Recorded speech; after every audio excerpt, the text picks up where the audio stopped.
Press, Yeah. Whiskey Evan Press. Okay, so Diageo 2025 special releases. Um, they do a theme every year, or at least they have in the last 4 to 5 years. Uh, you know, back when they, stopped releasing really old stuff that's now under their, what do they call it? Exceptional cask range. Um, but the back in the good old days when I was getting started, not even when I was getting started, maybe a few years into it, there was always an annual release of Port Ellen, an annual release of Brora. There was lots of fun stuff available. Um, but for the last 5 to 6 years, I'd say there's been some interesting things, but nothing really groundbreaking or earth-shattering. Some of them got, I think, a little too creative and they went a little far off script. I think this year they tried to make it a little bit more understandable, even though there's some experimental and unconventional cask finishes in it.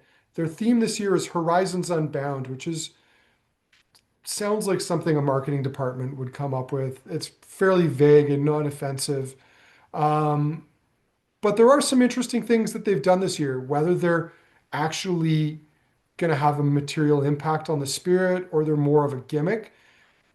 That's what we're going to taste our way through. That's what we're going to figure out tonight. Like, do the use of volcanic rocks make Talisker more Taliskery? Yeah, I mean, Mhm. who knows? We're going to have to taste and find out. You all the joking aside and digs at the, Game of Thrones range and things like that. The reality is Diageo is a massive whiskey company. Even with all the new distilleries in Scotland, they still own about a sixth of all the distilleries in Scotland. They're a huge player.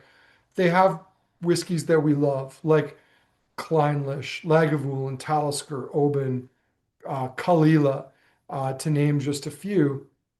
And by and large, they put out some good products. But I think in recent years, a lot of the special releases were overpriced. The interest was not really there for them. And I think they floundered a little bit. So I'm interested to see what they came up with this year. I think the prices by and large were slightly better, or at least not higher than they have been in past years. Um, so we're going to dive in. We're going to start off with an 18-year-old Clynelish. Um, and this is the oldest OB of Clynelish we've seen in quite a while. It's Mhm. nicknamed Waxen's Son, matured in refill casks, and includes spirit from cut point experiments, 51.6%. So, what little detail they gave us, and it's not a lot. The signature character of Clynelish Distillery is imbued with a sweet tropical vibrancy from a unique experiment in which the cut of the liquid is drawn early in the distillation process when tropical flavor notes are prevalent. We call this the pineapple cut, matured for at least 18 years in refill casks.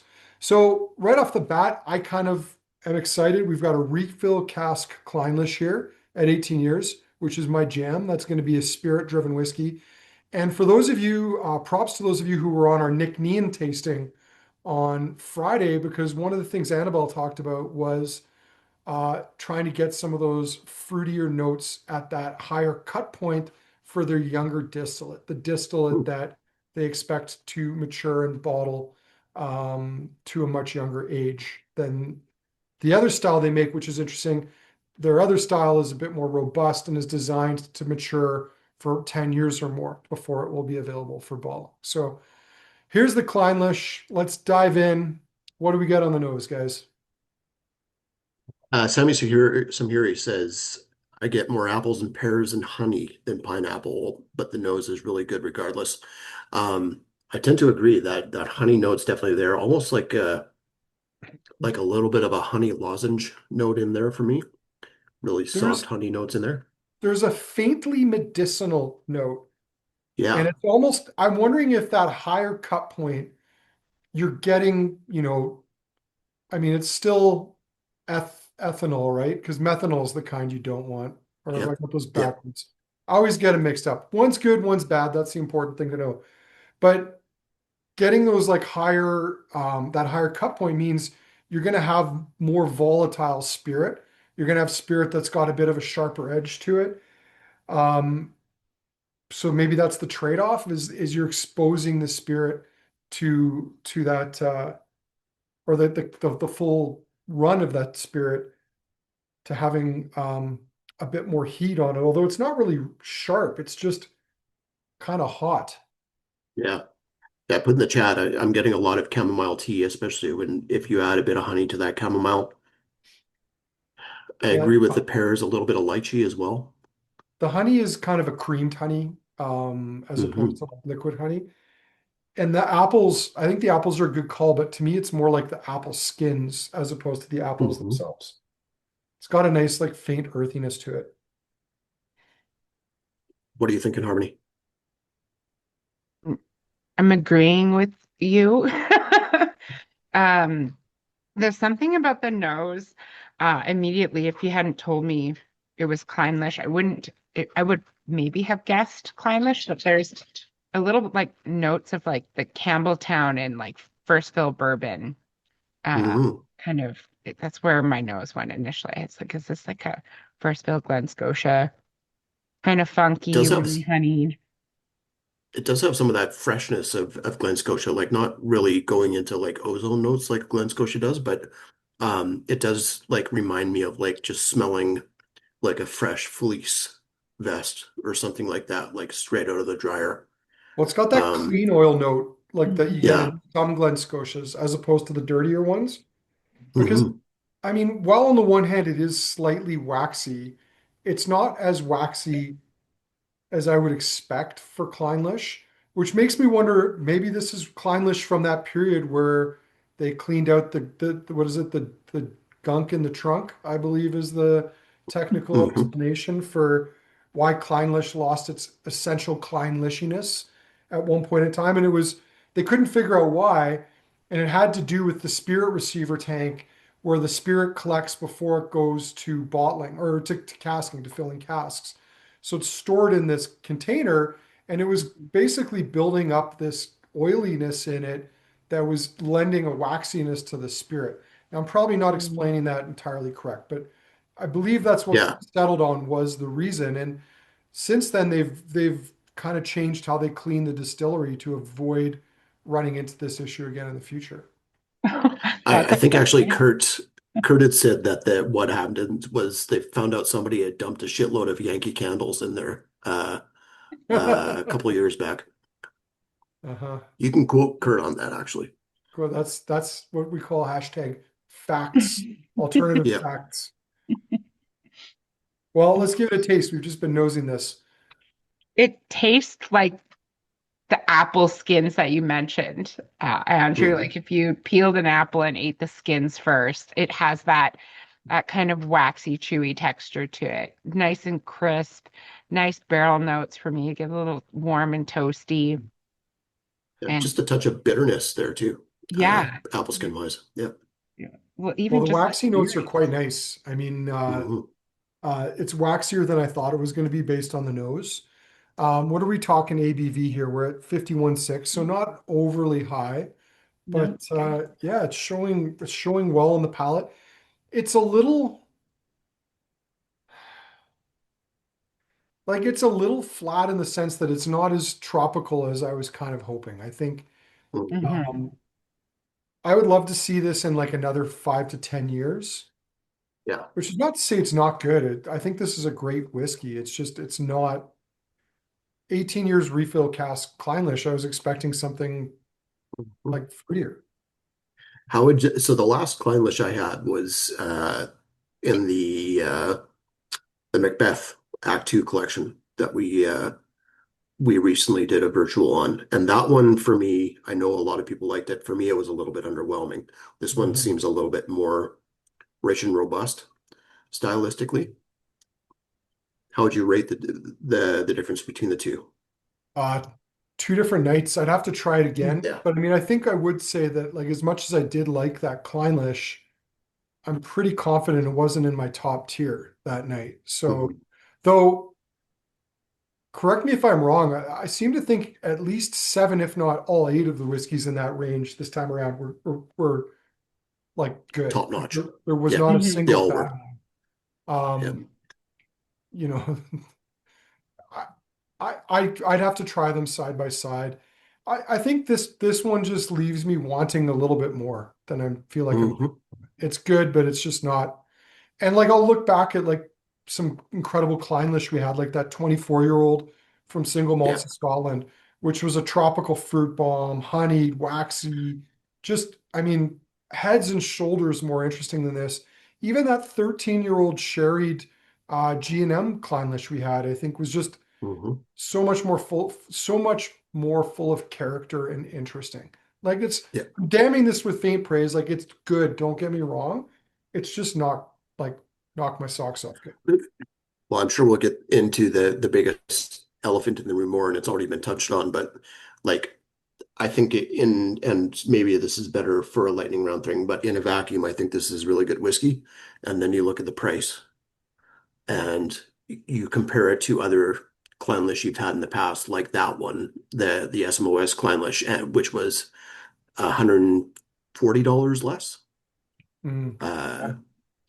and it just the Those math were those were gets different, difficult. more innocent times though, Evan, as we like to Yep, say. very true. Um, Harmony, any comments for you? Final comments on the palate on this one? Perhaps it's time for a Clynelish vertical. Maybe Yes, maybe this, the Macbeth one. We could revive the boutique one, which we've all agreed yes. is drinking a lot better than it was when we released it. Yeah, Um, yeah, I'm sure we could cobble together a decent range. So put a pin in Hmm. that. I'll come back to you on a Clynelish vertical. And it'll give me an opportunity to talk about the infamous Duke, which, everyone knows I love telling the story about climbing up the hill to piss on his monument. So um, we can dredge that up hasn't. one more time. Uh, Mm. all right, let's move on to the next one, which is the Roseisle. This is the third release of Roseisle in as many years, if I'm not mistaken, unless they Hmm. skipped a year. Um, this one is, were the others 14s as well? I think they were. They were 12s, They I were believe. 12s. Oh, Okay, so this is Yeah. the oldest now. The oh, the wow. oldest will be. So I'll pop it up on screen here for you all. We have got uh, this is the third Roseisle Diageo special releases and the oldest yet, 54.3%, matured in refill and rejuvenated casks. Their description is an artful combination of refill and rejuvenated casks presents a beautiful harmony of aromas and flavors, fresh, vibrant style with layered notes of baked apple, toffee, vanilla, and boiled sweets, perfectly smooth, balanced, born of complex precision, finesse, and vision. Um, there you have it, straight from the Mhm. Diageo's mouth. So And the Tom's upside of this saying, one, go ahead. sorry, the upside of this one, I think, versus the last two, if I remember correctly, is the last two were, I think, almost exclusively first fill bourbon. At least that first release was. I think the second release was as well.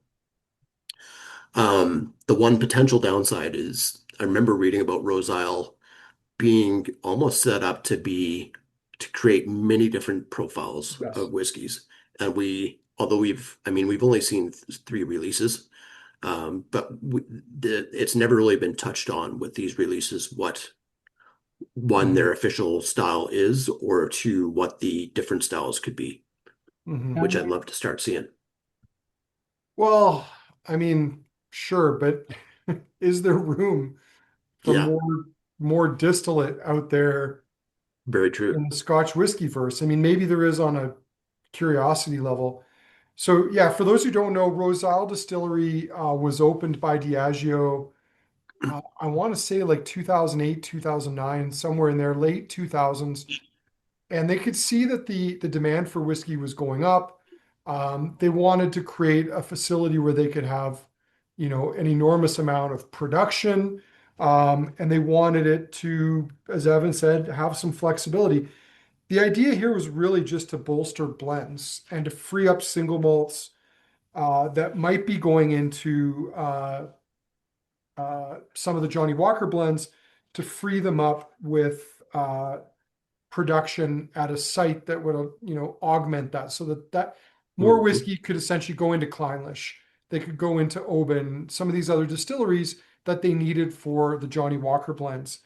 And I remember the first time I drove by it, we stopped and I threw a clump of muddy earth at the sign. At the time when they built this thing, there was people kind of felt like this was sort of an evil maneuver on Diageo's part. Like they were already big and they were just going to create something. I think the feeling was that the Singleton brand they had, which was different in different countries, was going to be a vehicle for them to basically turn in Roseisle into, and then they could compete with Mm. Glenlivet and Glenfiddich and have volumes and volumes of malt, like interesting, but not necessarily overly complex malt to flood the market with at a reasonable price. And that might still happen. But anyway, as a single malt lover who is mad at them for closing Rosebank, Port Ellen, Brora, and many, many other distilleries, when we went by there, and I think 2008 is the year that stuck in my head. We parked the van and I threw a muddy clump of dirt at the sign, and then we sped off as though we'd broken some law. Um, 2009 was the year it founded, so maybe it was 2010 that we did that. But it was built shockingly quickly, um, and there's nothing charming or romantic about it. It's purely just an industrial production site for Diageo. Huh. Set your epitaph on when you are eventually put into there. Hopefully, a long, long amount of years after this could be like threw dirt at signs, pissed on statues, loved Yeah. whiskey. But in the end, his heart was in the right place. That's right. Yeah.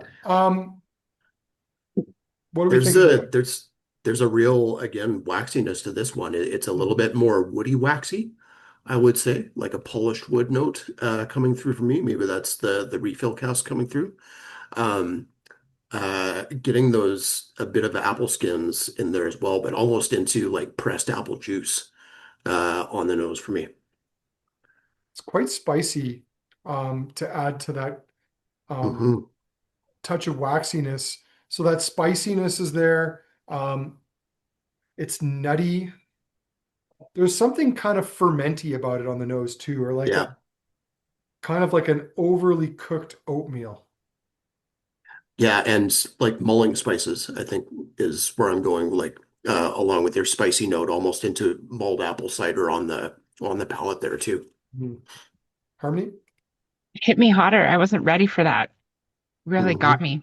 Um, the nose was quite uh reminiscent to me of like really like toasty bag of potpourri with like lots of wood bits in it and like cinnamon flowers. Yeah, the apple notes for sure. Um, yeah, like it hit me really hot. And then I got like oatmeal and chocolate on the palate, like a nice soft milk chocolate. Mhm. Yeah, I think it's good. I agree. The palate, it comes across a little bit on the hot side. Sammy's wondering what a rejuvenated cask is. Essentially, if you've used, let's say, I'll use a bourbon barrel, you've used it twice, maybe three times. You scrape out the inside layer of it, and then you'll basically de-char, rechar. You'll scrape that char out, and then you'll toast it and then char it one more time. And then ideally, you could get another one or two uses out of it. The spirit can't go super deep into it, but it does extend the life of the wood, which I suppose on one level is good. But I mean, you probably can't de-char, rechar more than once. After that, like the staves are getting too thin. There's not really a lot for the spirit to work with. But especially in the early 2010s, early to mid 2010s, and probably even later when there was a bit of a shortage of wood, like this was a good option rather than just constantly paying more and more for casks. Mm. Quite like this. Like there's this creaminess to it. Again, goes just a touch honeyed, but definitely more spicy. Um, I like the last, well, not the second release. The first release I liked probably because it was a bit more. interesting because it was brand the first look at a distillery, but Mhm. um, I like the sort of underlying rich waxiness of everything in this. Yeah. Mhm. My jury's out on this. I'm gonna wait to see what it's like on the second pass. I don't think it's bad. It's just, I mean, there doesn't seem to be any elegance to it. It's a little brash, um, which is probably why you like it, Evan. I mean, this is Yeah. the like almost the bourbony kind of single malt. So, It Yep. really is. I mean, if Yeah. depending on how heavily they scrape this thing out and rechart it, I mean, you're almost going back to virgin oak, but Mhm. That's a not good point. quite. Um, so yeah, I think it's interesting. It's not elegant, at least not yet, but I'm willing to give it another pass. Uh, shall we move on to the Oban? Yeah. All right. So from Diageo's largest distillery to one of the smaller ones. Yeah. So yeah, 12.5 million liters for Roseisle. I believe it is the largest distillery in their portfolio. It still is, and it was the largest from the get-go, I think, unless Ord is bigger now, potentially. Whereas Oban is now smaller than Kilhoman at hmm a little over 900,000 liters. Evan, correct, like, did we stop at Oban so you could get a photo? Am I remembering that right? Or was Yeah, and it was like dark out. It was on the way to was that to Pitlochry? No, no, it was probably on the way to Inverness that's right. That's right. because we were going to meet up with Scott at the Scots of Tomatin.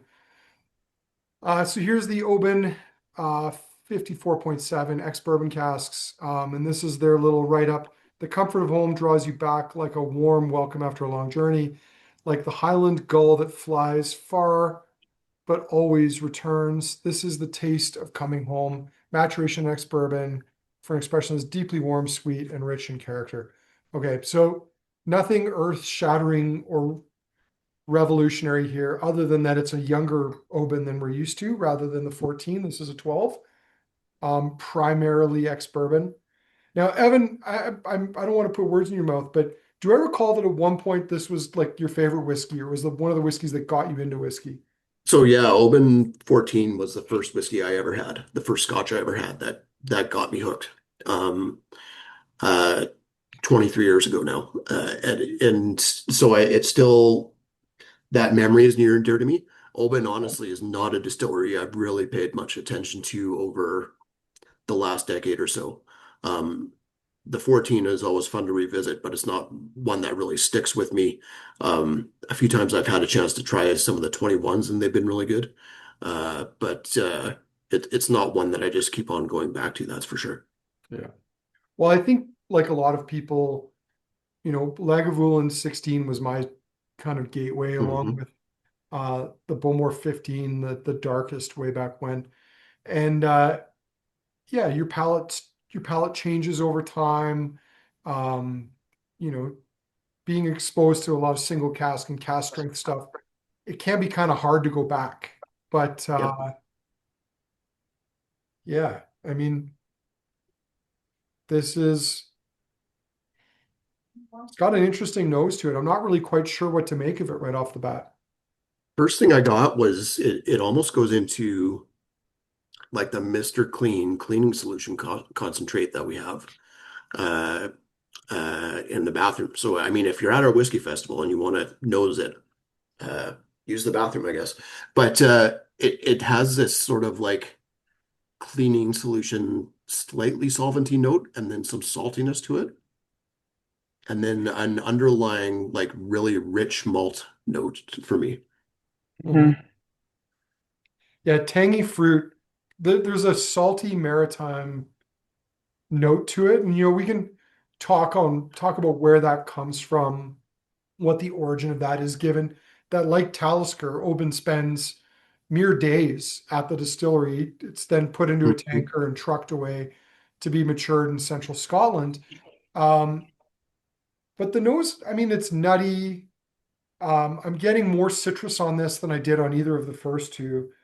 And this Mhm. Mhm. salty, salted caramel note is kind of what's dominating the nose for me. Harmony?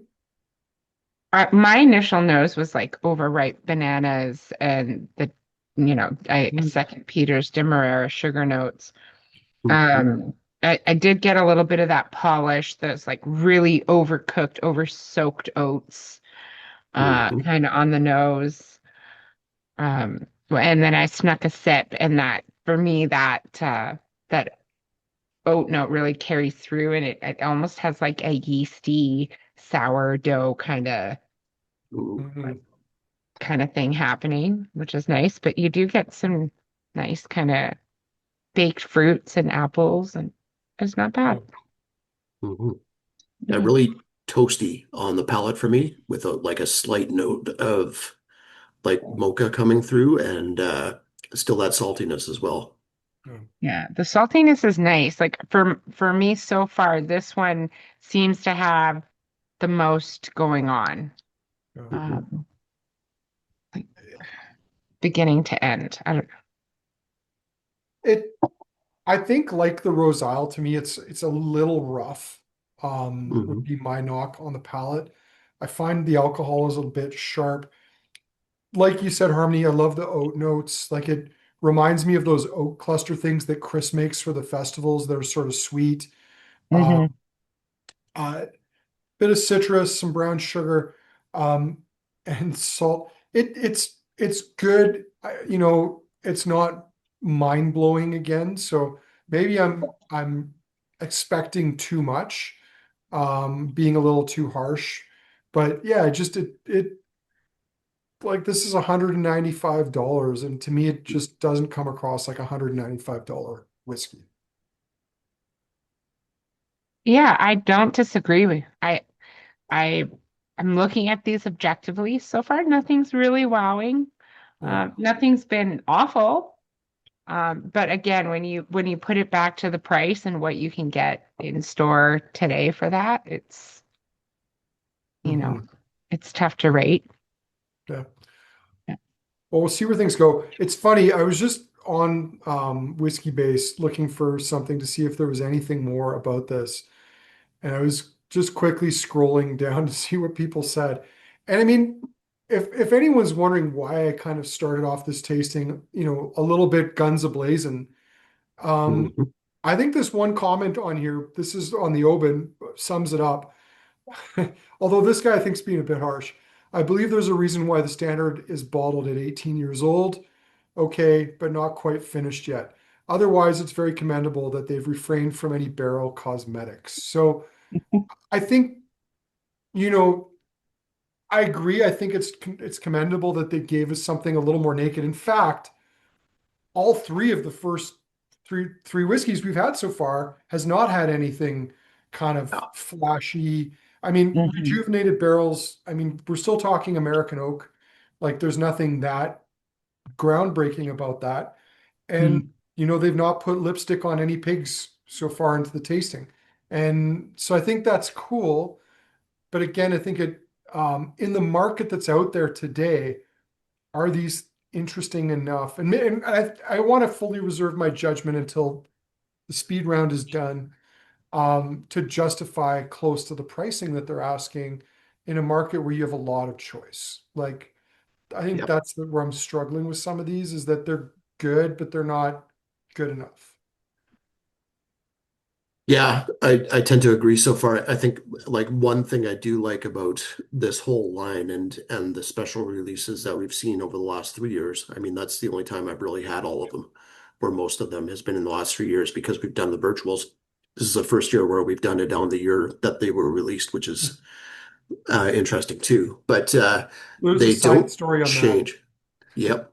They don't change the packaging. Like they don't go like stupid ostentatious on the packaging and stuff like that. It stays to Mhm. their sort of standard bottle for the whole line.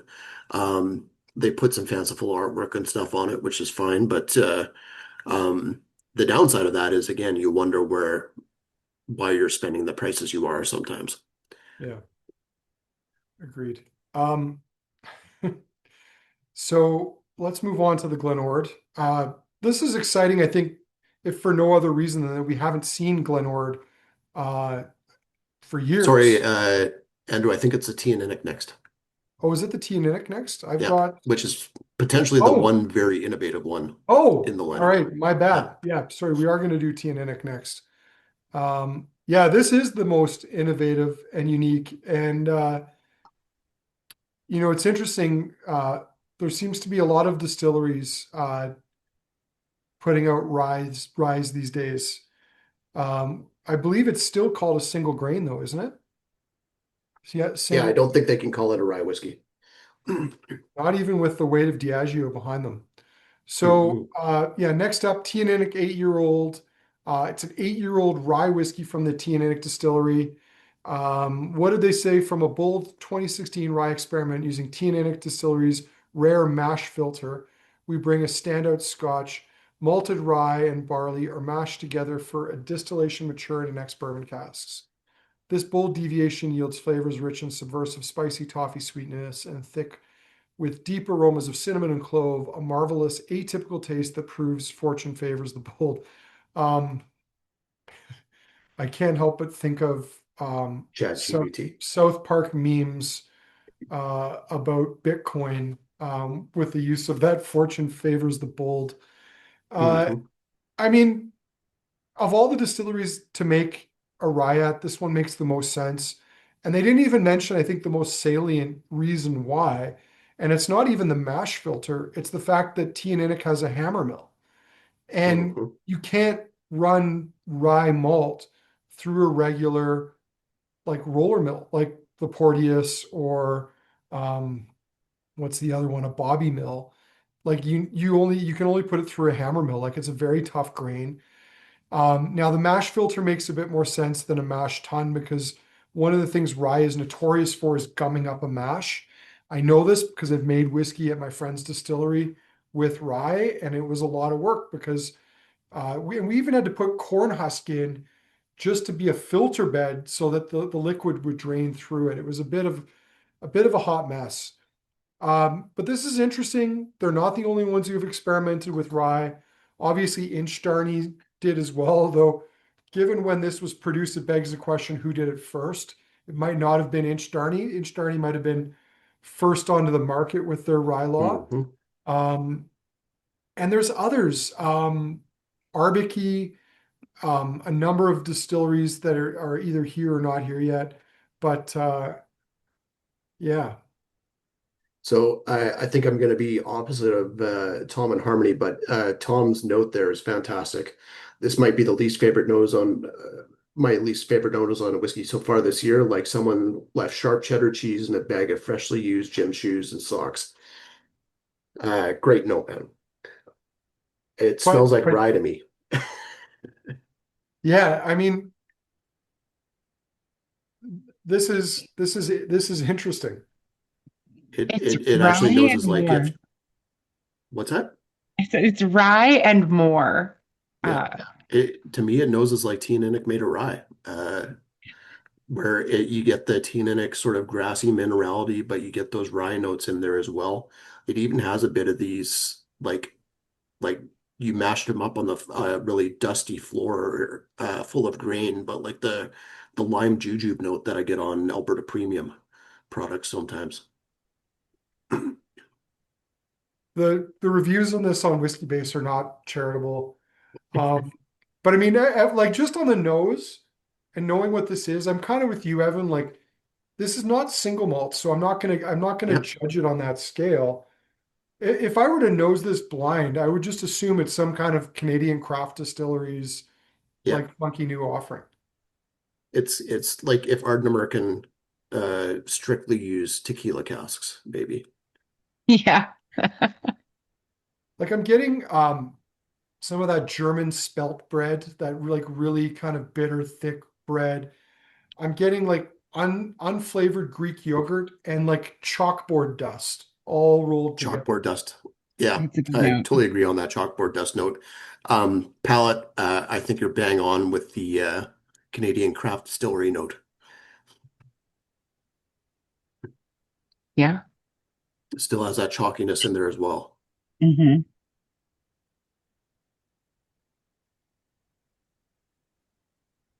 That is a big palette. I mean, it's not. it's not like huge, but it's like surprisingly thick and viscous and coating. I love the oils in it. This is not Me pretty, too. but it is interesting. Yeah. It's going back to the nose, it has the like the you opened up a box of milk-bone dog biscuits right now. The nose is getting better for me. Like, I initially got this really ripe baby vomit note, and I was not happy. It's That's so much better. chewy. Like it's so thick and chewy. Yeah. Hmm. I love the texture of this. I love the Yeah. Hmm. mouthfeel. It's Yeah. shocking because what's the ABV on this? 60 point something? Yeah. 60.3. It's a bit warm, but it's not sharp or rough. No, the Roseisle felt much sharper. It goes like really with a few drops of water, it goes more mezcal like not smoky, but just those solventy sort of like funky notes. And the like volatile acid. Yeah. Hmm. Yeah. Big time volatile acid. Hmm. Maybe that's where the baby vomit is coming from too. Usually. Yeah, I mean, I'd love to know more technical details. Like I would love to know how long the fermentations were on this. I mean, Mhm. this is like a very noisy, busy whiskey. Like there's a lot Yeah. going on. It's young, like it's It's far deep. from settled down, but it's quite fruity on the palate. And so those kind of lactic notes, those fruity tones make me think like this must have had a longer fermentation than usual. Yeah, it's really interesting. So I wonder, since they can still classify this as a single grain, well, it's still Scotch. Um, they could totally use some of this in a Johnny Walker blend Hmm. somewhere down the road. I honestly, I quite like this one. I think it's a lot of fun. Yeah, I agree. I think it's interesting. I don't know that like in a normal range this would be my favorite, but like it's Yeah. a so far it's a contender with three to go because it's different and in an interesting way. Um, be interesting to see how many uh, distilleries start doing interesting things like this because yeah, it's a crowded market out there. I hope they made a decent amount of this. Like I would love to see this again in a couple of years, see how it's coming along. Yeah, Um, this I've been past the nose. It's very cool. It's very interesting, and comparing it to some of the other Scottish ryes I've tried, it's the most interesting and has the best mouth feel, and it's my favorite so far on the Well, palate. and how old Still is less that? expensive than the rye law too, Well, which is a and that's bonus. only what, 3 years? Yeah, Yeah. So 280 bucks or They didn't something. put any metal on the neck, so it's a lot cheaper. Yeah. the bottle Um, the bottle's also more recyclable as a result. that's right. Right. Um, there's so rye, a lot of the time, whiskey wise, people mention dill or even pickle juice, especially on Mhm. Canadian ryes. Mhm. This goes into like a homemade tartar sauce for me, where you started with a mayonnaise base and then you add like dill pickles to it, chopped up. Mhm. It's got a bit of that going on right now for me. Well, it's definitely there's definitely something sour, kind of lactic with Yeah. it, but it's balanced with those nice fruity notes, and I don't think it quite strays into baby vomit. So Hmm. there's like a maybe a little bit of spit up, but that's about it. Yeah. But it's the drinkable kind, Phil. Yeah. Yeah. Yeah. It's baby vomit where they're still just on breast milk. Like it's not the Alcoholic baby really vomit. colorful stuff you get later on. All right. I Very think the cool. the whiskey I was second most excited to try tonight is the next one is the Singleton of Glen Ord. Partly because I can remember back when we had Glen Ord 14 and 30-year official bottlings in the market forever. And I think it was partly because very few other stores knew what to do with them. Like they'd never heard of Glen Ord before. It's never really been an important distillery in Diageo's portfolio. Um, so I'm excited to try this 17 years, 55%, 55.5%, um, finished in mezcal and second fill sherry casks. So a bit of monkeying around with the casks on this one. Um, but I guess we'll see what we see. Their description is embrace the unexpected and dive into a richer feeling. Imagine leaping into a natural pools of Mexico, letting unknown waters envelop you in cold blue bliss. I've done that. I've jumped in a cenote in Mexico before, although they're pretty dark, and no one really knows how deep they are. And they would joke like, "Don't drown; they might never find your body." And it's like, Wow. that's funny. That's great. We've been drinking all day. We Yeah, were you drinking all go day. We first. went Yeah, from booze cruise to cenote swim was the afternoon activity on that one trip. sounds safe. Yeah, fun. Okay. Well, this has got an interesting nose on it. Is I would once again say that it's a little busy. I think you can see that sherry influence, that subtle sherry influence, but it's like mingling with that. Evan, you made the comment with respect to the, I think it was the Oban about those mezcal notes, but here you actually have both the smoke as well as those volatile acids kind of Mhm. dancing around on the nose. Yeah, again, kind of lactic in there as well, Mhm. for me. Harmony? I don't know. I'm getting like a little bit of pear and like melon rind. Um, I don't know. It's It kind was of a like little you used toasty. it's like you used a really funky gin as a base for making uh like buttercream frosting. Cool. I want to So, try that. um, Glen Ord is an interesting distillery. Um, Not much smaller than Roseisle, 11.9 million liters. So pretty substantial, but we've not seen much of it for quite some time. I did tour it, and I don't know if it's still available, but back when I did tour it, we were also able to do a tour of the drum maltings they had there, which was kind of cool way back when. I'm sure they've long since been closed because they probably weren't efficient enough. But, because this is a whiskey I haven't had in a long time, like I'm not really sure. Like, so, okay, 75-hour fermentations, um, 22 wooden washbacks. So substantial distillery, reasonably long fermentation. So drum maltings, Tom, most distilleries don't malt their own barley. They have to buy from commercial malting plants. And now they're kind of these giant um, kind of cylinders that they'll do a massive amount of barley in. Drum maltings, I think, were the ones that were just prior to that. They were like a sideways cylinder that you can spin. So kind of like a washer dryer, you can spin the barley in it, and then as you're drying it, you can kind of kiln it, like expose it to smoke or just heat. But this kind of rolling drum dries the malt. So there's more modern technology that doesn't work quite like that anymore, but that was state of the art in the 1960s. Cool. So this Uh, means with the Ord being the second largest, I forgot to mention that I believe Teaninich is the third largest Mm, Diageo distillery too. Um, um, even though it's the one you forget about the quickest in the Diageo portfolio.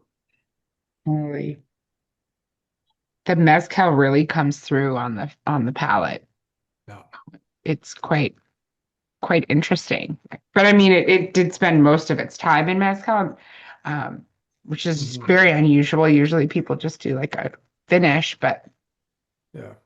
Well, and only Yeah, part. So this there's is the interesting thing is, so it was apparently whiskeys, they married whiskeys that were finished in mezcal with ones finished in second fill sherry. And it okay. makes you wonder if maybe they felt the mezcal was too dominant in one part of the spirit. So they blended Change. in stuff from ex sherry to kind of tone it down a bit because even on the palate, I Mhm. mean, those mezcal notes are surprisingly strong.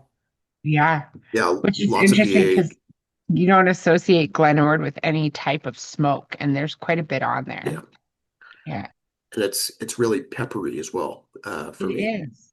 It's a really good note. It's almost like the mezcal. is kind of battling the grain on the palate for me. Yeah, it is. It's very dominant. Yeah, I think the thing is like I don't really have enough experience with Glen Ord. Just reading about it, it's typically quite grassy, Mhm. relatively long fermentation, high cut point.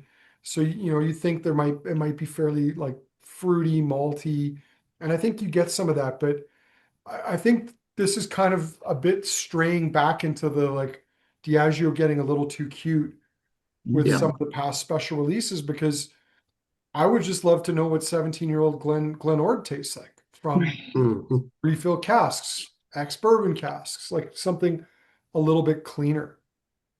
Mm. It also, again, it's another whiskey for me that feels sharp, Yeah. Mm, Agreed. like on the back of the tongue. It's surprisingly sharp. Yeah. 5.5. Which, when you look at the age and the and the ABV side by side, I feel like it's something you'd be able to handle, but it just doesn't. I don't know. I think Doesn't seem put the big together. struggle for me is we're at 290, 298 a bottle, and Yeah. it's good, but it's not great. And Mhm. I would just love to have seen this 17 years expert. Yeah. Like Refill. Yeah. Yeah, yeah, give the people what they want. yeah. I think they're almost worried too, because my feeling with Ord is that especially because of its volume and like it's probably, and I think Diageo just treats it, except for the Singleton range, as just a filler whiskey. Like it's not a top dresser Yeah. on blends or anything like that. It's just it's meant to make up like a bulk of Mhm. your malt in component wise in blends, or that at least that's the feeling I get. So is it that they don't know how to treat it as a solo product, that they keep thinking it has to be dressed up or be the filler? They just don't know how to treat it. I think that's just maybe Diageo's point of view or marketing Maybe. wise, where like unless we're going to neuter this and drop it down to 40% alcohol and dump it in a ton of sherry and call it a Singleton, then Mm. what do we do? Or I think the bigger problem here is that what's happened with the special releases range is it's become a marketing exercise. Mhm. Yeah, It's driven by how do we build excitement for our malt brands who have been losing, volume compared to some of the competition out there. How do we engage people? How do we get them excited? And I don't know, my speculation would be that the marketing people are, the tail wagging the dog, telling yeah, driving the the bus. people on the malt side of the business what they want to see, what they think will sell. And, it takes me back to one of the things that I've come to understand about the industry, which is that sometimes you can give people what you want to give them. Like if it's really unique, limited, special, but the rest of the time you have to give people what they want or a Mhm. version of what they want. And some of this, I think, is again, marketers, people in that department trying to justify their existence, trying to, and I think in the current realm, spinning their wheels a fair bit, trying to Yep, figure out how to get people to buy. And I think price these products more fairly and just give them something that they're looking for. Don't try to make it too cute. And I think this is the big problem with a lot of things is they're too cute. Like I'm gonna stray off and talk about Highland Park for a while. Like they dropped the Viking shit, thankfully, and it's because people were sick of it and they realized it was just a bunch of marketing bullshit. Mhm. And Mhm. people just want good liquid at a fair price. There might be segments of the world where it's about packaging and prestige and rarity, but the bulk of the people buying whiskey are people drinking it, and you have to cater your products to them. And if you're not doing that, I mean, I think the Teaninich is an example of something that probably doesn't fly in that either. But at least it's something that's genuinely unique. Like of all these whiskeys, it is the one that is most genuinely unique so far. Um, Sorry, didn't intend to rant. All Um, good. Talisker. Yeah. All right. Yeah, and while So we're trying this Talisker, like what you were talking about too, just really reminds me of like I think it was the 2024 releases where it was either the Talisker or another one of the brands or whiskeys had like a heavy amount of ex-New Zealand Pinot Noir casks, which was like such a stupid flex to put on a bottle to start with. yeah. But it does feel like yeah, every distillery needs to experiment and stuff, but sometimes it feels like they're taking like parcels of failed experiments and trying to like gloss them up in some cases. So my response to that would be like embrace the weirdness of it and just Hmm. tell people what it is and be like, we're releasing this because it's atypical and we're never going to do it again. Yep. As long as it's drinkable, they should just run with it. But yeah, like that was a Mortlick, wasn't it? Was it the Mortlick that was for Yeah, and that it no? was a no age statement Mortlock that was silly expensive. Yeah, so they didn't want to tell you how old it was exactly. Yeah, something else for my tombstone. I rant. Um, it there won't be a tombstone, by the way. I want my ashes scattered in the mountains. There's a specific location. It's all been ordained. Um, and Don't worry, we'll pin it so you can all go pee on it in his yeah, honor. well, maybe a bench so you can go and have a quiet rant to yourself. And a You know, dram. and a dram. And That's then if right. you feel necessary, you can pee in it. I don't care. I'm dead. So, Yeah. um, all right, back to the Talisker. Did I even put that on screen yet? I don't know. I was just No. um we didn't even get any of this one, but it made me think of that like Johnny Walker Blue Label elusive umami for some reason, which is just it's a marketing concept in search of a product, in search of customers, which is just not the way to do it. All right, so I this like is the an one, unusual the Johnny one. Walker Blue Label that looks like it comes in a puffy jacket, Yeah, the personally. puffy jacket one. Well, Evan, I Mhm. believe that was one that was designed to drink chilled Yeah. or not. But I then why would you want to insulate it? well, because It's you if you've counterproductive. already chilled it and you take it to a party, you want it to stay chilled. So the puffy jacket keeps Fair. it cold. Yeah. Then the next version of it comes in a Yeti cooler. The puffy jacket one was ridiculous. All right, finished in American oak casks, toasted by the heat of volcanic rocks from Skye. This Talisker expression was finished with an innovative process, new American oak cask toasted by the radiant heat of volcanic rocks from Skye. The finish combined with the initial maturation and ex-bourbon brings an elemental rush of maritime sweet smoke and spice, wilder frontiers of flavor for fearless explorers. All right, I have to take issue with this right off the bat because there's no fucking volcanoes active on Skye. Like, so basically, they went and got volcanic rocks and they hotted them up and put them in a virgin oak cask. Like, that's essentially what happened. Well, I Nose heard is it. good. There's I say I there's did hear no there was there's a no 12. magma coming to the surface in Skye, and there hasn't been for like hundreds of millions of years. Okay. What does magma stand for? Well, Do we that's what need to comes put out that of on hats? volcanoes, Evan. That's where you get volcanic Okay. rock is from magma. That's an Well, Austin it's just Powers gonna, reference if you didn't catch it, by Magma. yeah. I thought we were all gonna buy magma hats and start like the rooting for one politician.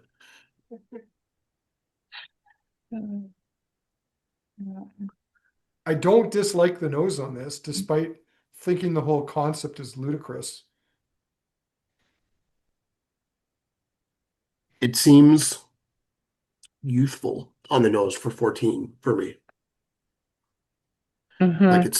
it's really like going into those icing sugar notes, but it's also got like a just a hint of like paintiness to it at the same time. To me, it has like a lot of citrus notes and like Hmm. grapefruit citrus, lemon citrus, even a little bit of like Yeah. your Jolly Rancher candy notes, but everything's just got a little rainy day minerality and cigarettes. I mean, I can see the cigarette note a little bit. That's that little bit of ash, that little bit of peat. What Is I that the love about this, volcano? what's that? Is that the volcano note? Well, volcanoes don't smoke cigarettes, Harmony. It's Is well, you might be able to like Wow. actually Where's funny the more you story. know gif when you need Funny, it? funny story. I went on this mountain biking tour trip in Guatemala like 15 years ago, and I was there a few days early, so we did some mountain biking. And then before we started the proper week-long trip, we did this hiking trip up one of the volcanoes around this beautiful little town called Atitlan. And they actually walk you up. I never thought about this before we went about how dangerous this is, but they actually walk you up a volcano. And we were walking over day old lava flows and roasting marshmallows that we would then eat on lava. And like my sneakers were starting to melt.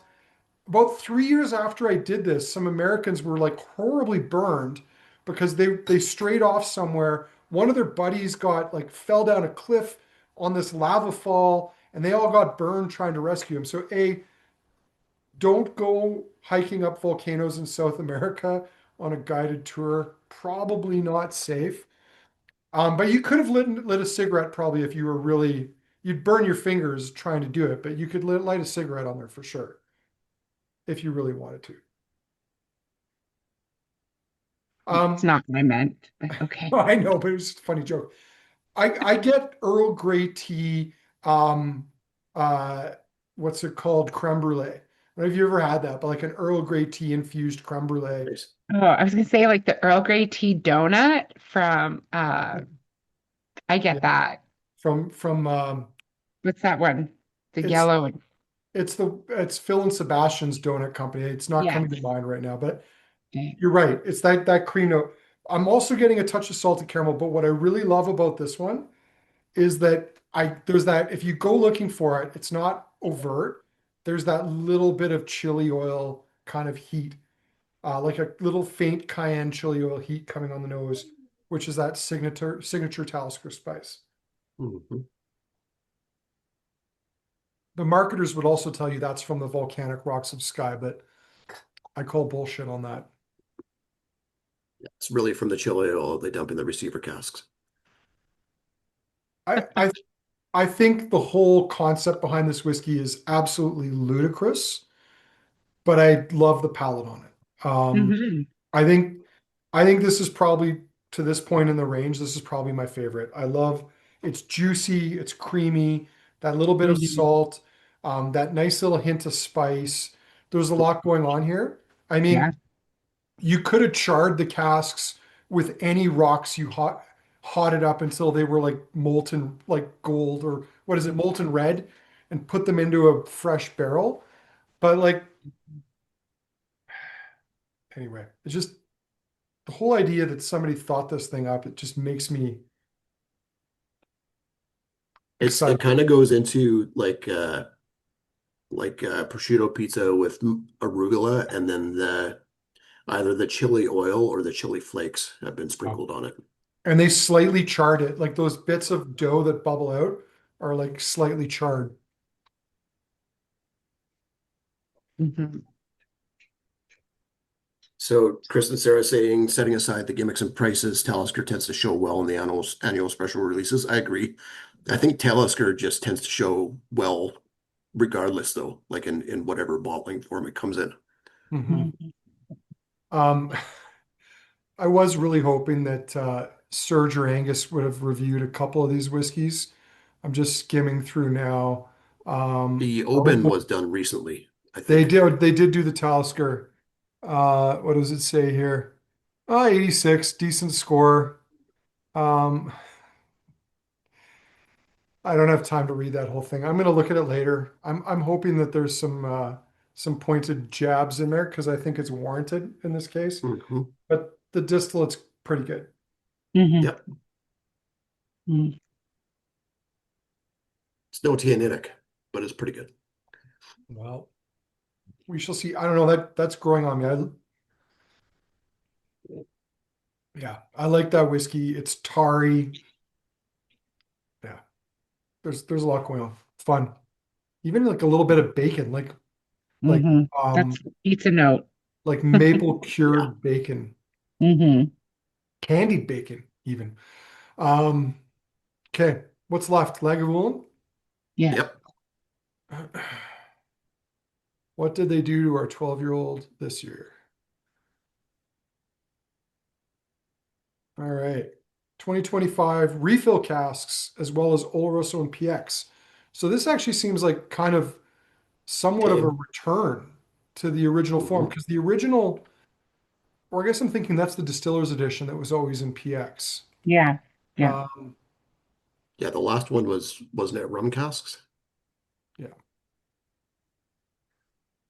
Follow your curiosity to complex layers that lie beyond the fire-baked smoke. Take your time with taste. Those nuances of generational skill and tradition will unfold. I think they did something else that was generational with this, or generative rather. I think they used Yeah. generative AI to write all these bloody Yeah. descriptions. We need more adjectives. Don't I'm kind of mention surprised something there's you no said. I'm surprised there's no tequila or mezcal casks in this on the nose. Yeah. It's got this Mhm. sort of citric intensity to it with the smoke.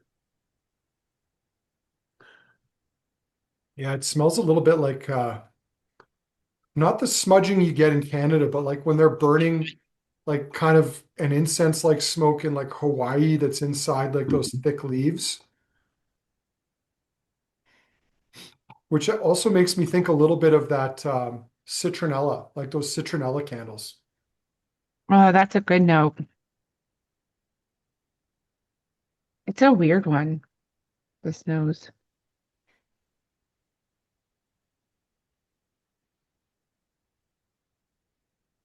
I want to say like fire pit baby diapers. Clean, but just, Yeah. It does have a like a little bit of a plasticky thing going on. yeah. I was thinking like you burnt the French onion soup.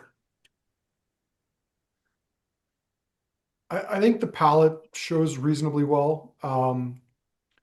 It's not, I don't know, it's not as good as the best 12-year-old cast drinks that have been out there, but it's pretty good.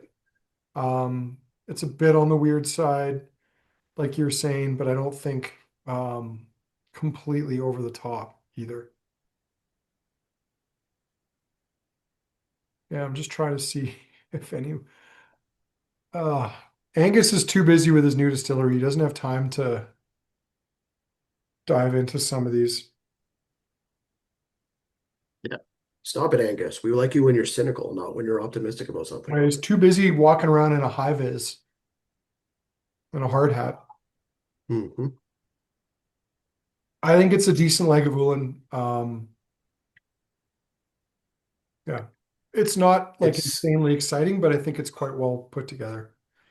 it's pretty like narrow profile wise and very pinpoint for a Lagavulin. Like it doesn't it only hits like really one part of the palate for me. And it's not like a really fleshy, rich version. It's really Yeah. like really crisp grains in there as well as just crisp smoke and peat.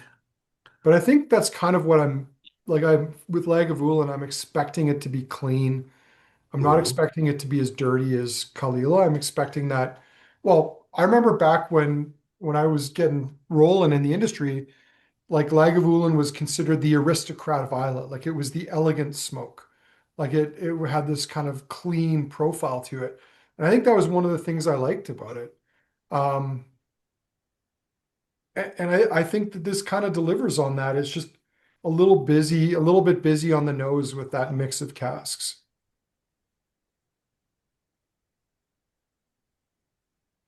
Hmm. I'm not loving this. Yeah. Yeah. It's kind of And tame for a Lagavulin. yeah, like I don't know, maybe it should have come before the Talisker. It's got so much to say, but it's just yeah. Eh. Yeah.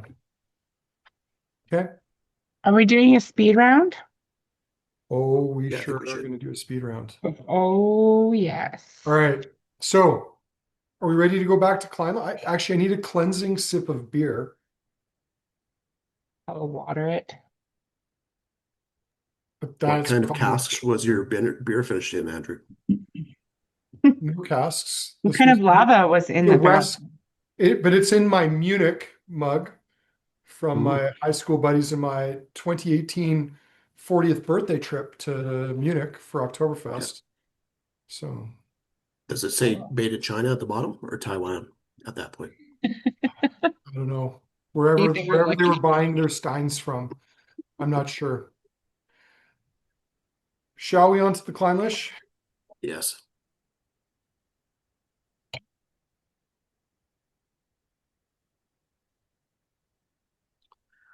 I do like that this one just has that like clean, fresh, not messing around type feel to it.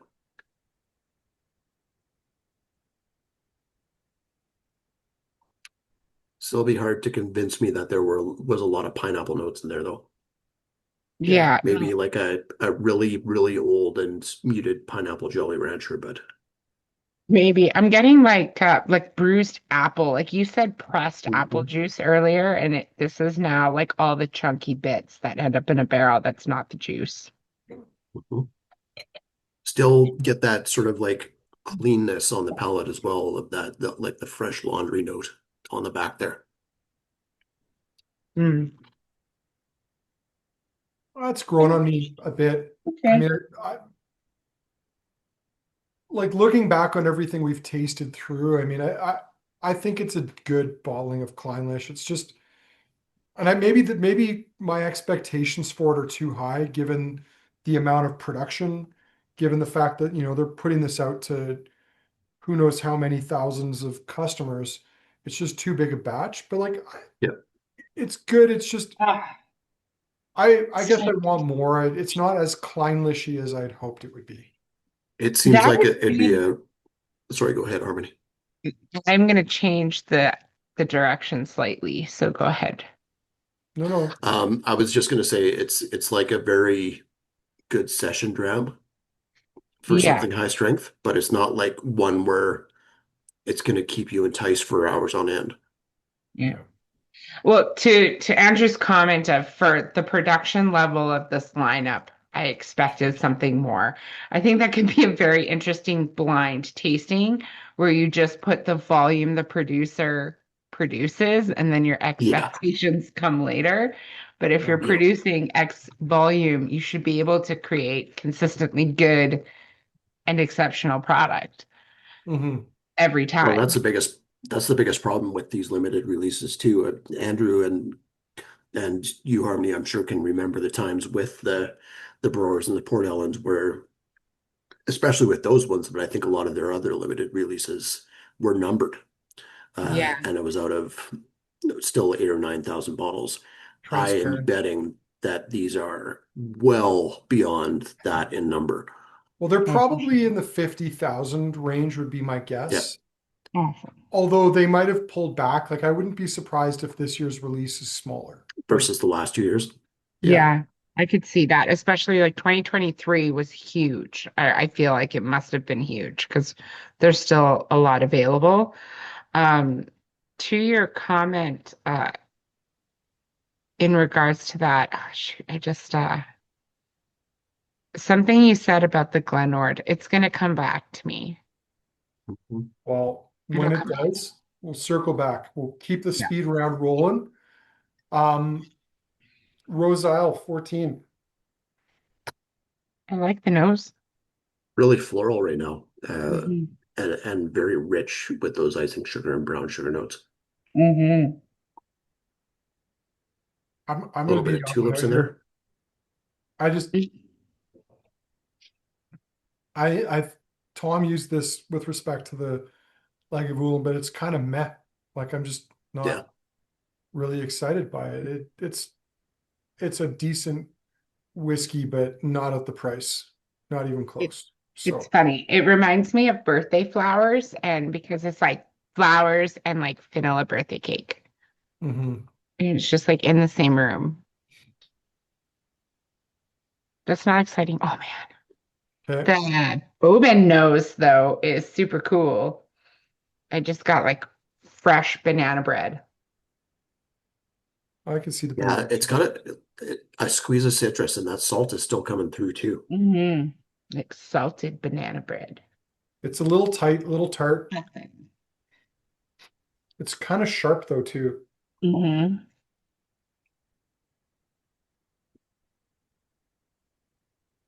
So sharp. Salty, and there is just a touch of ozone in there too on the palate. Still get that sort of like malty, sort of like chocolate fudge note coming in the back end there as well. Mhm. Hmm. It's it's a little juicy, a little waxy. That salt is there, some malt. I kind of feel again, I'm gonna damn this one with faint praise. It's good, but it's just not exciting. Yeah, To me, it is a like extra, like from the freezer bananas and the bread. It's like chocolate chip banana loaf that's like not completely dry. It's like very sticky, Mhm. undercooked banana bread. We've all yeah, done it before with lots of yeah, chocolate chips. It's not bad. It was so sharp though. That's the thing that gets me on yeah. the tongue. It's really sharp. All So right. that You want to be Teaninich, punched in the face. It's good. the Teaninich has changed quite a bit. Like it is much less rye driven than it was the first time around for me. It's very cereal now too. Like Yeah, it reminds me of biscuity. muesli, like Yeah, European muesli, maybe a bit of granola as well. yeah. I was Mm-hmm. thinking Melba toast. Mm-hmm. Like the rye is there, but it's not like I could be convinced this is like a really toasty barrel Brooklotti, even stylistically right now. This smells like purple. I don't know why. It's not grapes, but it's purple. It's anesthesia, harmony. Who knew? I get it sometimes. I just can't shake it because it Yep. sounds ridiculous. So I think this is fun. I don't think I would drink this. Mhm. Oh, the palate is quite This, kind of menthol and soapy. yeah, it's the rye still comes out on it on the palate more Mhm. than the nose. I still think Andrew's saying that this is like a Canadian craft distillery whiskey is Yeah, this is not that's Scotch. bang on. Yeah. It reminds me I of I won't name Broken Oak. distilleries, but they Well, it could go reminds me through of Broken many. Oak, which is a Oh, distillery interesting. from northern Alberta. I mean, Yeah, their whiskeys are interesting. They make whiskeys with rye and even oats, I believe. yeah. Yep. And it's good. It's just, I think this needs time for us to Hmm. kind of fully wrap our heads around it. Um, I will say though, of anything in the lineup, I think it's cool they put this out there because this is something genuinely interesting and different. I think this is the most interesting thing they've put in a special releases lineup in 4 years, 5 years at least. Mhm. But I don't think I would buy one and drink it.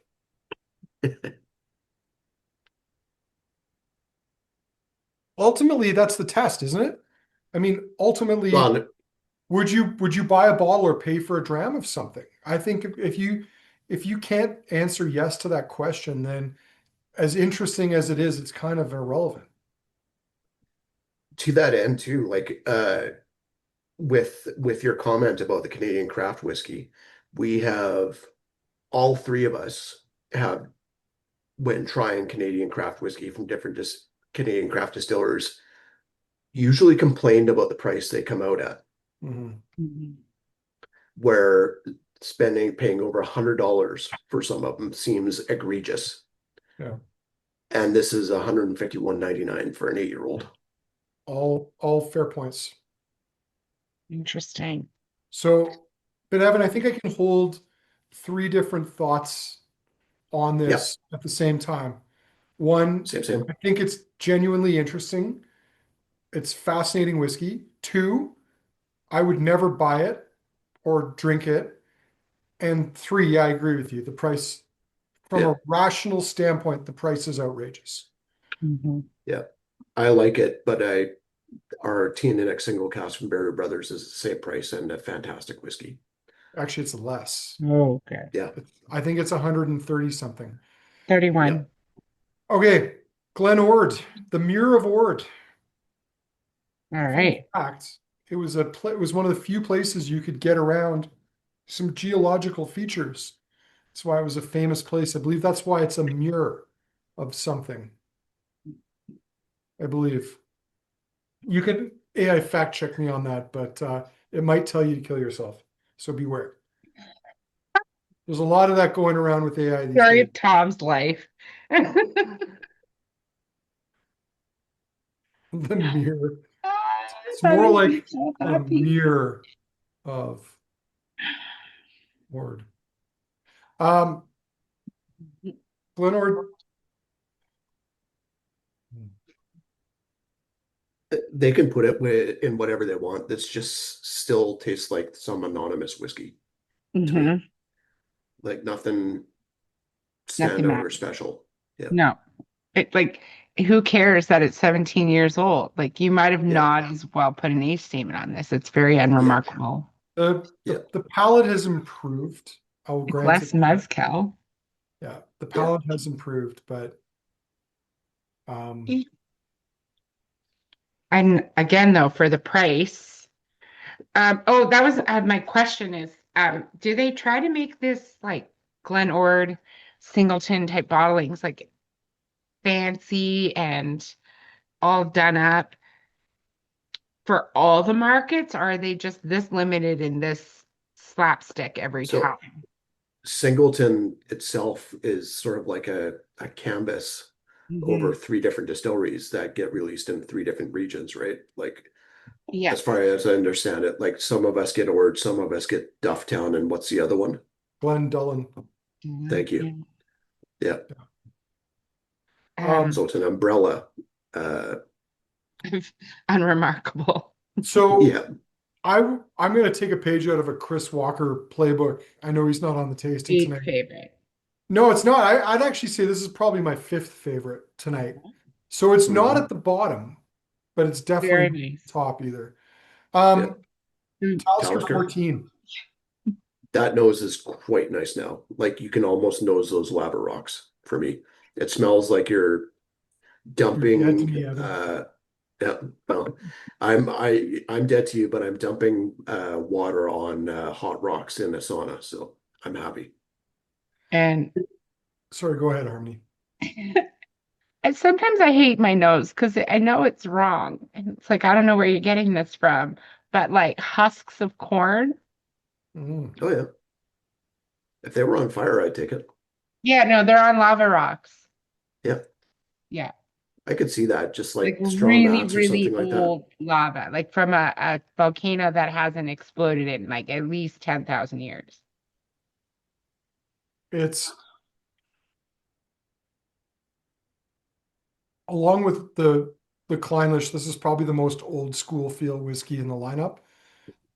It's juicy, it's tropical. I love that like Earl Grey tea, creme brulee note, that little bit of cayenne and chili spice. I hate the concept with every bone in my body, but this probably is my favorite whiskey in the lineup, which is extremely frustrating. Yeah. I don't think that Interesting. has anything to do with the fucking lava rocks. That just has to do with Talisker. I don't know. My Sorry, favorite that's the vodka, fourth time I've sworn tonight. I'm sorry. Yeah. my favorite vodka of all time was filtered through lava rocks. Like, which does nothing. It It does, might, though. it does, That's it maybe does why you nothing. like it. It does nothing. It's a porous rock. I know it does nothing. Like it'll take sand out of your vodka. Like, do you not want sand in your vodka? Sometimes. Yeah. So it'll do that for you. You're so funny. Yeah, I'm aware it's not a filtering device, but to I've get moved you, on. I've moved on to Lagavulin out of protest. well, I would like to move on from this out of protest. It's more citrusy, I suppose. There's a touch of like Old Spice deodorant in there right now. Is that what I'm getting? Little That's a good spice note. I like bottle that. spray. You know why I like this? It's good, Meaty. but I'm angry because it tastes like the Elik, Mm. Yeah. which is Mm-hmm. not surprising because it's from the same distillery. But like, what was this? 190 something? Yeah. Yeah. And It's you can 80 have an Elik bucks. for 80. So no, yeah. 258. Holy shit. Woo. Sorry, That's 512. that's 5. 3 Elix. Yeah, Man, Evan, we got to update some bingo cards. I'm just that's right. kidding. That's so funny. Um, Yeah, very the interesting. Lagavulin just makes me want to drink the Talisker more. Yeah. I just want to compare them. Well, I know my three favorites. Kind of angry about it, but I already know my favorites. So I'm just gonna Well, do you want to fire up hit the the poll and poll. then you Let's hit can the let us poll. know? Yeah. Okay. Yeah. Evan, you'll be happy to know I added a fourth question. Wow. Yeah. Yeah. Trying to So one up me, eh? we'll see what people think about the fourth question tonight. I can't wait to see what you wrote. I got to Yeah. watch your face while you wrote it, and it was Yeah. awesome. I mean, I did it very quickly with limited time, but we'll Yeah. see how people feel about it. All right. Um, you know what? I never do this. I always put you guys on the spot. I'm gonna go first for my favorites tonight. My favorite is the Talisker. I think it was the best whiskey in the lineup, hands down. On second pass, and not objectively because of price, I think the Clynelish is my second favorite. I wish it was waxier and more tropical, but I still think it's very good. Um, and my third pick is going to go Lagavulin. My honorable mention, and I know like that's straying into four picks, is the Teaninich because it's fun.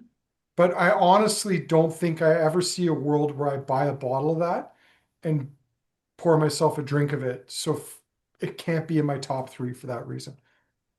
But those are my Mhm. top three. Who's next? Harmony, you want to go next or you want me to? And Sure. Um, Harmony, if I yeah. may, no swearing. No, I'm just kidding. Well, fuck. Yeah. All Yeah, we've already reached our quota. right. I don't know. Overall, I've been impressed, but I'm also not feeling well, but generally unimpressed. Think I have to go, and this surprises me a lot. Oban, Talisker, Roseisle. Oh, okay. Yeah. Interesting. Yeah. Yeah. I like the Teaninich too, but I'll Yeah. just go, Evan. Yeah. This makes me think of playing the game like Fuck, Marry, Kill. Uh, Right. kind of like and I'm not putting I them think in you've that got order. Phil and Suzanne's attention. They may not have heard about Yeah. this game Yeah, I before. know. They're They like, all of what a are the sudden like rules? I got full definition on both their faces So when they're Evan, like, you're gonna have to yeah, explain the game. Yeah, you have to explain it. He's This is the yeah, recording most so just you can play yeah, with friends. this is the just officially the say most swears in a Kensington tasting yeah, ever that I'm aware of. yeah, just go, hey Google, what does this mean? But so I am going to pick uh the Clynelish actually favorite. Oh, sorry, I think my earphones just went there. No, I heard you Clynelish favorite. Yeah, Clynelish favorite. Oban's third favorite, and the Talisker second favorite. Okay. All The right. the Clynelish, I think it's really fun and pleasant, and it's the one I could drink the most of. Mhm. The Talisker I really enjoyed, but I probably get tired of it at some point, and I feel the same way about the Oban, where it's like fun and interesting, but just would probably get tired of it again. Yeah, I don't think I'd drink any of these for that Oh, same reason. Mhm. little tiny tear. Yeah, it is kind of sad. Uh, so if you haven't voted, and two of you have not voted yet, you have exactly 30 seconds to place your votes. Um, you know, in fairness, like five of the whiskeys I think are pretty good. I think we're always going to struggle with the price point on these because you have this big marketing behemoth. They have nationwide pricing. So they try to price these things in Alberta so that Ontario and Quebec won't get pissy if they buy some. And as a result, our prices are probably overinflated. You step it back, like I firmly believe that like if anyone poured me most of these, I'd be happy to drink it. I probably wouldn't complain. Um, but at the end of the day, I mean, I think if I were someone at Diageo and they were listening to feedback, which I don't think they are, it would be like, go back to giving people what they want. I mean, look for value. I mean, like if as a consumer, when you're like in a world of choice, how do you choose? Yeah. You want something that's good and you want something that you feel offers you value, that's not ripping you off. And the problem is even the best ones in this lineup, um, are struggling to offer people value. And I think that's a problem. So Hmm. the two laggards haven't voted, so I'm killing the poll. I'm going to share the results here. So the winner for favorite whiskey round one is the Talisker. And then we have a tie between the Clynelish and Lagavulin for second. And in fourth place, the Teaninich. And then for second favorite, the Roseisle storms ahead. That is a dark horse. I didn't see that coming. Followed by the Teaninich, the Talisker, and Clynelish. So some interesting votes there. Now, Evan, do you want to do us a favor? You can read the third and maybe the fourth Yeah. questions. I've done what you do, and I haven't looked at your poll yet, so I'll read mine and then I'll take a look at it. Yeah, that's fine. Yeah. So my third question was how special are the 2025 special releases?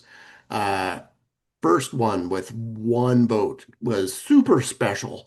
Exclaimed while wearing braces plus headgear and inflicted with a severe lisp, spraying those around you with friendly fire.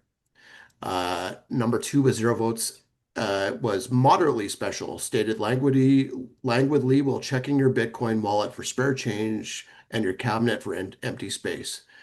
Uh, Third, and the winner was kind of special, was with a question mark, said while scratching your head and going cross-eyed, peering at the price of your favorite bottle. And then fourth, with second place with three votes, was not special enough, proclaimed with a final harumph as you stick your nose up in the air to accentuate your disdain at the lack of Brora and, at the very least, a Port Ellen. Now, Andrew's fourth question, why did Evan use different fonts throughout the poll? Did I use different fonts? I didn't even notice. I don't know, It even know doesn't you look could like do you that. did in here, but when I was in the back end, they were clearly different fonts. You had done Cool. some cutting and pasting at some point. Probably. I had to run everything through ChatGPT just to make sure that Well, it, this joke is less funny now because I'm looking at the poll and they're clearly all in the same. They just changed the fonts to be the same. Damn you, It's Evan's poll. Zoom. I'm still reading your poll because I appreciate the fact that you did one too. Andrew's fourth question, why did Andrew use different fonts throughout the poll? Uh, we had a two-way tie for second place and then one number one at the end. So number one here, the winner is because per Doug, he is history's greatest monster. I can't disagree with that. And I appreciate that Doug labels me above others. Um, Higher and than then Pol Pot, Hitler, or Stalin. I know And that is that's some esteemed company, Evan. I feel like I've had to burn a lot less calories than they did to get there. So I It's true. appreciate that. You really did. Um, First choice was because DJ switched on the stress techno and he was listening to in the background while setting the pull up. I probably did. And Stress techno. If yeah, for those of you who don't know, it's the techno music you didn't know you didn't need at work when until you're Evan trying puts to it on. focus on things. Yeah. So I Andrew finished shortens mine. it to stress no, Yeah. just for fun. And then the second choice was because after several years of writing a cheeky third question, he's starting to dial it in. Yeah, finally. Well done, boys. Yeah. Well done. These are my coworkers. These are the Hash- data guys. Hashtag management. Yeah, Um, that's right. well, I mean, it's always a fun tasting when you get together with friends and get to talk whiskeys. I suppose if there was a fifth question, it would be, did it meet, exceed, or underwhelm your expectations? And I ask you to be honest about this because to be honest, I truly had no expectations for this tasting. So I don't know, maybe it met my expectations at the very least. I don't think it underwhelmed because like I wasn't expecting a lot. Um, Harmony, Evan, thoughts? Yeah, I will say I came in as a flat line and I left as a flat line. Yeah, that's fair. That's fair. Yeah. I just wrote, I mixed them all together and it's not better or worse. So You compounded the baby vomit though. it's gone away. It's Yeah. gone away. No, it's still there. Is it? There's a little I'm sniff on that immune. Teaninich still. Well, yeah, Probably. this tasting was not good per Peter for sales.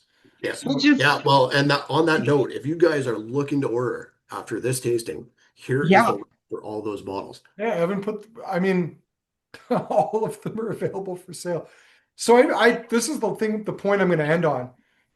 Harmony made the comment about how every time we've done a tasting of the special releases, it was always like a year later. And Hmm. I mentioned that I could explain why that was.